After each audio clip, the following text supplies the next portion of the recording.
One of the areas that I get asked many questions about is pruning plants. Many people are scared to prune for fear of killing their plants.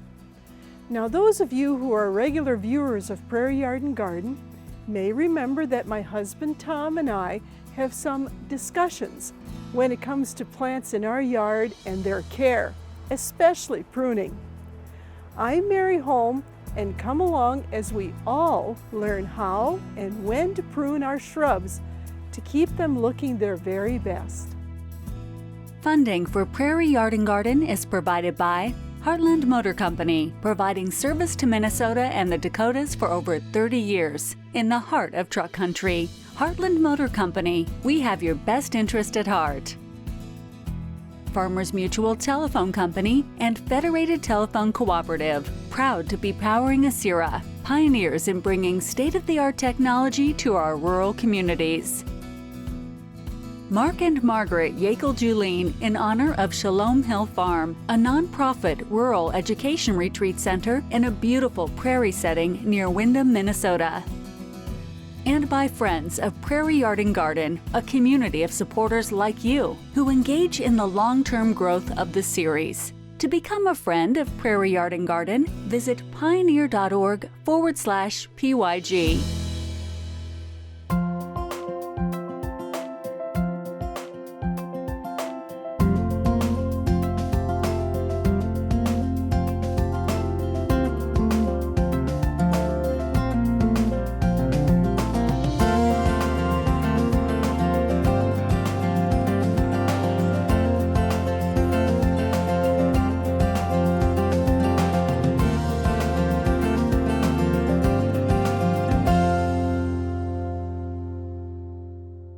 Years ago, we found out that planting a tree is as easy as 1, 2, 3.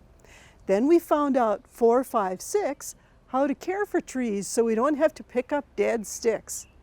Last year we had 7, 8, 9, pruning trees to keep them growing and looking fine. And this year we have Gary Johnson from the University of Minnesota back for 10, 11, 12, keeping our shrubs on the good-looking shelf. Welcome, Gary. Well, thank you. It's always good to be back in Morris. I would like to point out one thing, that if you look back on the previous shoots that we've done, every time I come here, I bring beautiful weather. Thank you very, very You're welcome. much, too. You're welcome. Gary, one of the questions I get a lot is, how do you prune shrubs? And so I wanted to ask, is it important to prune shrubs? That's one of those questions that you answer with, well, it depends. First of all, if the shrubs are getting leggy, if you've planted those shrubs to create like a visual barrier between you and your neighbor or the highway, and they've gotten older and leggy, which means they lose their lower foliage, that's a good reason to prune. You gotta bring them back down again so you can encourage that lower growth. That's a good one. If they've been broken, especially like with evergreens, they get broken by heavy snows or ice loads or any type of broken branch, that's a good reason to prune too. If they're a plant like red osier dogwood that you value for the bright red twigs, as they get older, those bright red twigs get kind of gray and mottled looking, and so you want to encourage that newer, younger growth again. And then on some plants, the ones that you really value for flowering, they usually flower better on their younger to middle age type plants. So as they get older, sometimes the flowering kind of fades away a bit. Then the other reason is for shaping.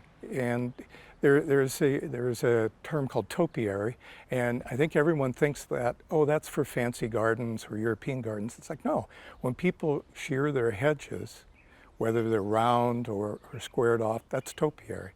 And so if people want to control the size or shape, that's another good reason to prune. Is it better to shape the plants or sometimes buy a plant that stays smaller for a spot? Tell me what your opinion is on that. If you do have a very small garden or a small planting space, absolutely buy the appropriate plant for it. Almost every shrub comes in either a full size, then you have compact, and then you have dwarf. Is there a best time to prune? Again, it all depends. If you have some of the hydrangeas that flower early in the growing season, like before the middle of June, those you prune about a week or so after they're done flowering. If you have autumn flowering plants like clethra, summer sweet, or witch hazel, or althea, then those you prune early in the spring, March, early April. If you have evergreens and you're going to shear them, I highly recommend you prune in roughly April. You shape them in April, because if you mess up when you're shaping them, cut in a little bit too far, which you're going to, by the end of May, early June, they've put on the new growth and they've kind of covered up your sins on that. So a lot of it depends on the time of the year. So it's really pretty important that you know what you have in your yard or what you have planted in order to time your pruning. Oh, absolutely. You know, it's not like the end of the world. It's not like you're going to kill them, but you could completely lose a season of flowers. All right, when it comes to pruning, let's talk about a group, and I would call them foliage shrubs. One of our native shrubs is ninebark. It's one of those I call a junkyard dog. If you kill a ninebark, you had to have tried to kill it. They grow just about anywhere. This is one of the kind of later varieties of it, and it's an ornamental variety called Little Devil. There are other plants, Claves honeysuckle. This one does. Claves does have a flower too. It's a nice little flower, but again, most of the time people plant this because they want a low hedge. They want something to block the view, and it does have this kind of almost a silvery green foliage to it. So yes, they have flowers. We don't plant them because of their flowers. We plant them because of their leaves, the color of the leaves, the density of the leaves. So since we don't have to worry about flowering, when is a good time to prune these guys? Anytime your pruner is sharp. The big thing about any shrub, almost all shrubs grow by canes, which are multiple stems, and that really helps you determine how you're going to prune them, I should say. Gary, how about flowering shrubs? Well, if the shrubs flower before the middle of June, that means their flower buds were set on growth from last year. So when they're done flowering in about a week or so, then you do your pruning. And that will allow them to put on new growth, new flower buds, and they'll flower normally next year. If they flower in late summer, then you prune those early in the spring because they set their flower buds on that new growth early in the spring. This is going to sound almost contradictory to what I said earlier. The viburnums, you know, they have a nice flower to them. Normally people don't plant them for their flower, they plant them for the fruit. Viburnums like this, they have a pretty good sized dark blueberry that the birds love, and then their autumn color is a burgundy. It's absolutely beautiful. This is a before June flowering plant, so this is one that if you wanted to prune it and still have flowers next year, if you really valued the flowers, you would wait till it was done flowering and then prune it. However, I plant them because I like the fruit for the birds. So I don't even prune them afterwards. I wait until the birds have basically cleaned off, and I don't put them on a regular pruning cycle. Hydrangeas a little bit different. First of all, there are a lot of different hydrangeas, and some of them flower on current year's wood. So you absolutely have to know what variety of hydrangea you have, and you need to know, are they early flowering or later flowering? Do they flower on last year's wood, or do they flower on current year's wood? Well, you said that you'd be willing to actually show us how to do some pruning. More than glad to.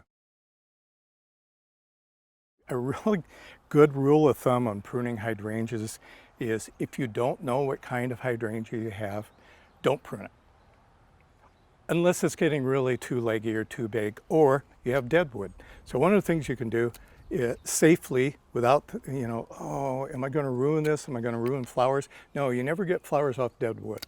So you can just prune off the dead wood, and it kind of cleans it up a little bit. There's a broken branch, clean it up, get out the dead wood, and no harm done, and you've actually kind of made it look a little bit nicer too. Obviously, if I prune any off here, I'm going to lose the flower. So I would just let it go. And like we said earlier, if you don't like the floppiness of it, you can just give it a little bit of artificial support. Okay. Yeah, hydrangeas are a little bit of a challenge for pruning.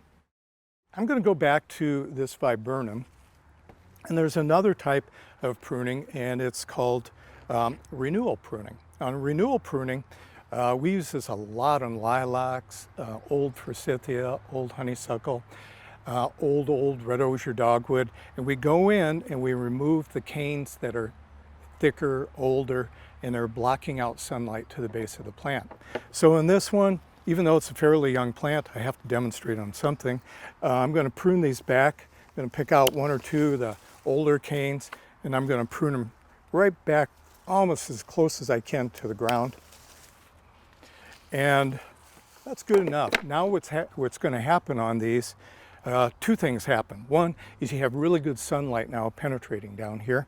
The more sunlight you get down in there are buds in there, and they'll sprout. By going through and just selectively, maybe do this, take out one or two of the stems every year for 3 or 4 years in a row, and eventually you're going to have a nice full plant again. But it takes 3 or 4 years in a row. Could you hand me that 9-bark again? Oh, you bet. So, this one is very, very healthy. Like I told you, 9-barks are junkyard dogs. And so the opposite of a renewal pruning is a rejuvenation pruning. Just prune it as close as you can to the ground. And this is going to sprout up. If we planted this in the ground today, this would be back up to that size probably by mid-August. So it's a way of rejuvenating a plant. So renewing, you're just kind of slightly taking out the older ones, gradually a little bit, and rejuvenating, just cut them right back. The more canes they have, the faster growing they are, the healthier they are. I always recommend rejuvenation pruning. Now, looking at the two methods, if your spouse trusts you, I would use this tactic. If your spouse doesn't trust you, then I would use the renewal tactic, where you're just taking out a little bit at a time, because it's less of a shock that way. Should you water the shrubs after you prune like this? I would water them before I prune. If you figure you want to prune them back, maybe for a week or two before you do that, start irrigating them, make sure they're healthy. After you prune them, absolutely, keep them well watered. Could you hand me that viburnum, please? You bet. There are more species and varieties of viburnum than any other flowering shrub. So first thing I'm going to do, just because I must have done this when I transported, is I broke a couple branches. I'm going to prune those off. But the reason why I want you to look at that versus arrowwood viburnum, what I hope you notice is there's one stem. This has 1, 2, 3, 4, 5, 6, 7. So this has multiple canes. That has one. This is one you can actually prune into a tree. This is a Viburnum lantana.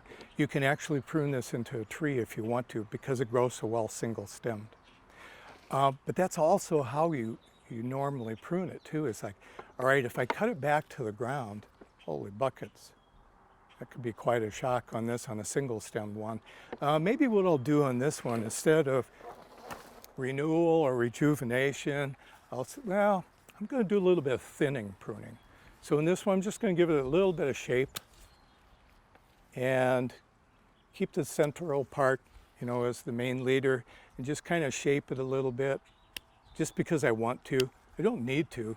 Quite honestly, for a good portion of their life, most shrubs don't need a whole lot of pruning. But if I just want to do a little bit of size or shape control, I would just thin it like this, and then call that good enough. This one I would not cut back to the ground because it is single-stemmed. This is Potentilla. So we throw out all the rules with Potentilla. I'm going to cut this back, and I can guarantee you, I'll plant this out at our nursery, and you can see it's flowering now. I'll have to be honest with you, I'm kind of sick of Potentilla because they were so overplanted for so many years. But one of the things I really like about them is, now I'll plant this out, it'll just sprout like crazy, and it'll flower. The same season? Same season. And I can let this come up, let it flower, cut it back again, it'll put up new growth, flower again. They repeat flowering off of current year's wood. And I mentioned earlier, Japanese spirea is the same way. So in those, if you like the flowers, shoot, it doesn't matter when you prune because they're going to put out new growth. They will flower. Now look at a couple of evergreens here. And this is Mugo pine. And if you're going to, the reason why people prune Mugo pines is, oh, they're getting too big. Now this is a dwarf one, so I don't really need to do it. But if you are roughly, what are we now, the end of June, you know, in another week or two, you can go through and you can snip back these candles, just like this. And candles don't have any, they don't have nodes, they don't have buds on them, like a spruce would or juniper or something like that. So you can just prune them back, and this will get them to bush, to get even more bushy if that's what you want, but it's a way of controlling their size. So you do this, you know, late June to mid-July. If you prune earlier than that, it kind of kills the candle a little bit. It doesn't kill a shrub, but you'll get some browning in that. And if you go late in the season, then the needles kind of turn brownish. This way, by pruning it here, these needles haven't fully expanded, and they'll cover up any browning or any empty spot in there. But before we leave evergreens, and actually a different type of pruning, I'm gonna look at kind of another size control tactic, and then a way of shaping plants too. When you look at all the evergreens that we can grow in Minnesota, we have Japanese yews. Japanese yews are the easiest ones to work with because you can literally cut a Japanese yew back to a few inches from the ground, and they have all these dormant buds that'll sprout right up. The opposite end of the spectrum we'll look at are junipers, and once they get shaded out in the center, the buds die and you pretty much have a dead looking plant. In the middle are arborvitae, or northern white cedar. So this is one of the globe arborvitae, and one of the rules of thumb with arborvitae in terms of pruning is you can shear them, you can reduce their size by as much as 20% at any one time. So it's kind of nice if you selected the wrong variety and it's gotten too big for you, or it's blocking a window or something, you can start bringing them back. And one of the ways you can bring them back is you can shear them back. So on this one, it's just typical head shears, you can take off 20% of the size, both in height, and I'm going to use the hand shears for this, get that off, both in the height and the spread. And you're looking at this thing, oh my gosh, it's taken off an awful lot. They'll recover from this beautifully. That's one of the nice things about arborvitae is they do have that ability to recover from dense shearing like this. And the only reason I would do this is if, oops, I planted the wrong one in the wrong spot and it's getting way too big for the area.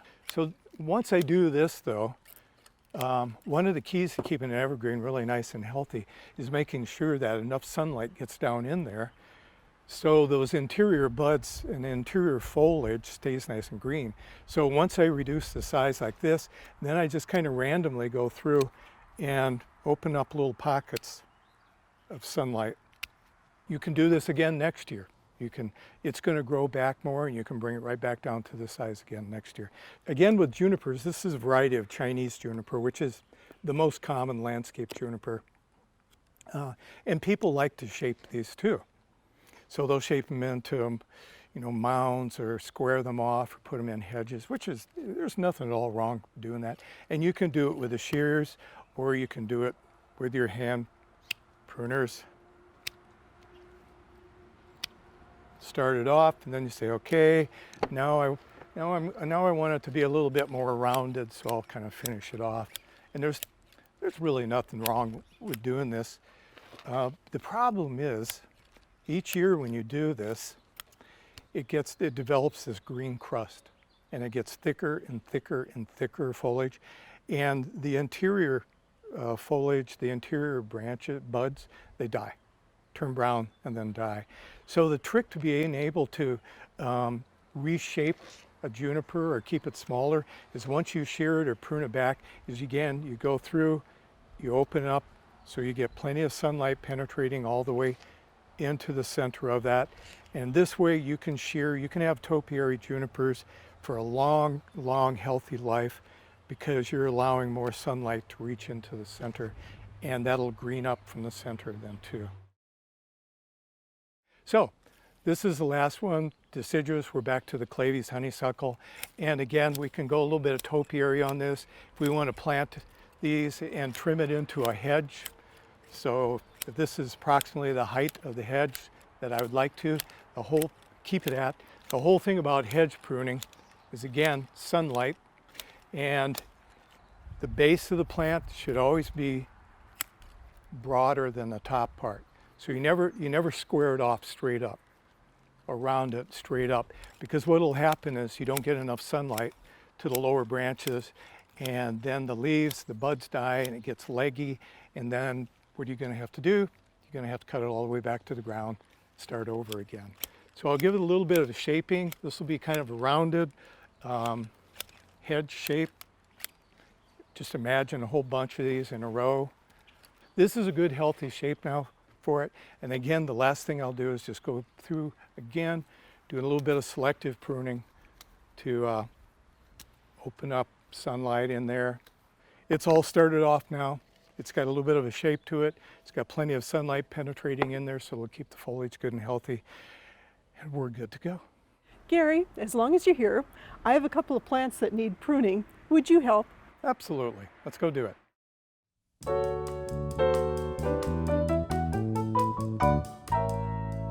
I have a question.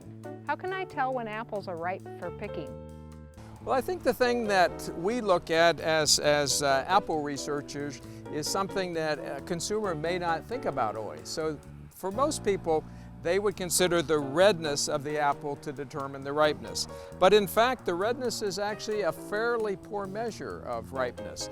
Redness actually just means that the fruit has been exposed to the sun. So you'll see the fruit here that's exposed to the sun is turning nice and red.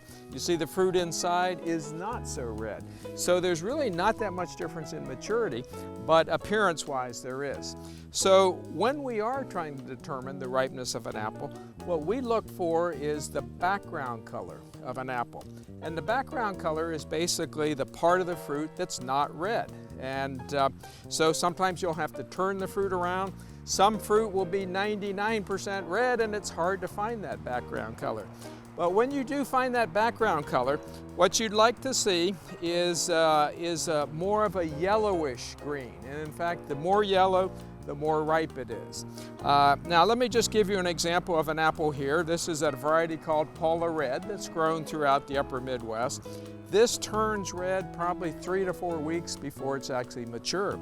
So if you were to look at that fruit, either in the market or on your tree, you'd say, oh, well, they're completely ready. By turning that fruit around, you see how bright green that is. So that fruit is probably still a week or 10 days away from maturity, while this one, another variety, State Fair, is completely ready. This tree behind me is Zestar apple, one of our best early season apples that we have in Minnesota. And you can see again, the fruit looks fairly ready on the surface, but if we pick that, you can see that there's still quite a bit of green behind that. So it's not that this fruit can't be eaten, but it is immature, and it won't have the sugars and the full flavors that the fully ripened fruit would.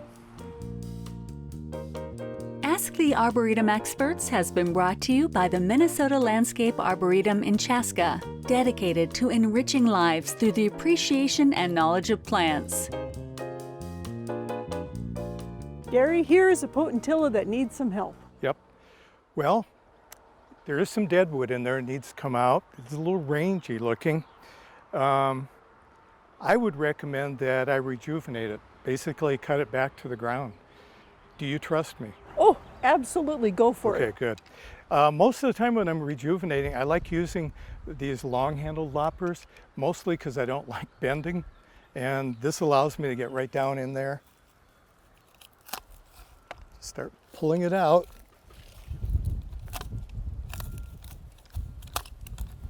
So if you look down in here, you can still see there are buds in there, right in here. Now that they have sunlight, they'll grow and fill in real fast. And by the end of the summer, this thing will look beautiful again.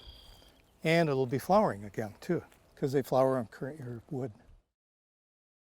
Here is a lilac tree that has really kind of overgrown its area. What should we do? Well, looking at it, it's pretty darn healthy, but if you look to the interior, you have a lot of the canes that are getting pretty big. And I think if we, versus the rejuvenation pruning we did on the potentilla, we're just going to do a little bit of selective renewal pruning on this. And I'm just going to cut out a couple of those larger canes so sunlight can get in there and start filling this lower part in with shorter but nice full green foliage in there. And I could do it with one of 3 pieces of equipment. I can use loppers again. And so for instance, we can take this part off.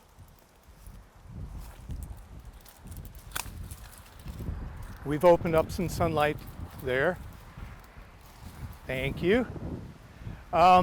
If you have a really, really big and it's really overgrown hedge, I like using pole saws because you can just kind of work your way in there and find the branch you want to cut out and saw it off without having to get all the way to the interior. And some of the shrubs are kind of spiny or spiky. That's where I really like using these. The other is you can just use a basic folding saw like this. And this is a Corona, really good saw blade. They have the tri-cut blades on most pruning saws now. If you look down at the blade, you'll have teeth going this way, and they're just razor sharp, and they make it so nice to saw through. So I'll use these on one, or use the saw on one of the other canes, and I'll take this one off.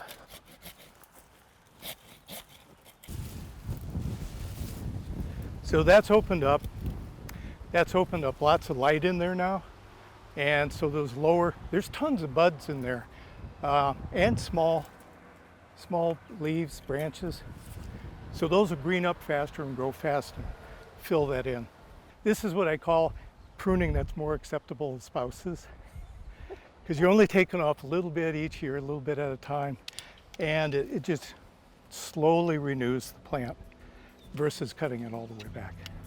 Thank you so much, Gary, for coming out and teaching us all about pruning shrubs. Oh, you're welcome. I love doing this kind of work, and I love coming to Morris. So you are welcome. Funding for Prairie Yard and Garden is provided by Heartland Motor Company, providing service to Minnesota and the Dakotas for over 30 years, in the heart of truck country. Heartland Motor Company, we have your best interest at heart. Farmers Mutual Telephone Company and Federated Telephone Cooperative, proud to be powering Asira, pioneers in bringing state-of-the-art technology to our rural communities. Mark and Margaret Yakel-Julien in honor of Shalom Hill Farm, a nonprofit rural education retreat center in a beautiful prairie setting near Windham, Minnesota. The Minnesota Arts and Cultural Heritage Fund, with money from the vote of the people of Minnesota on November 4th, 2008. And by friends of Prairie Yard and Garden, a community of supporters like you who engage in the long-term growth of the series. To become a friend of Prairie Yard and Garden, visit pioneer.org/PYG.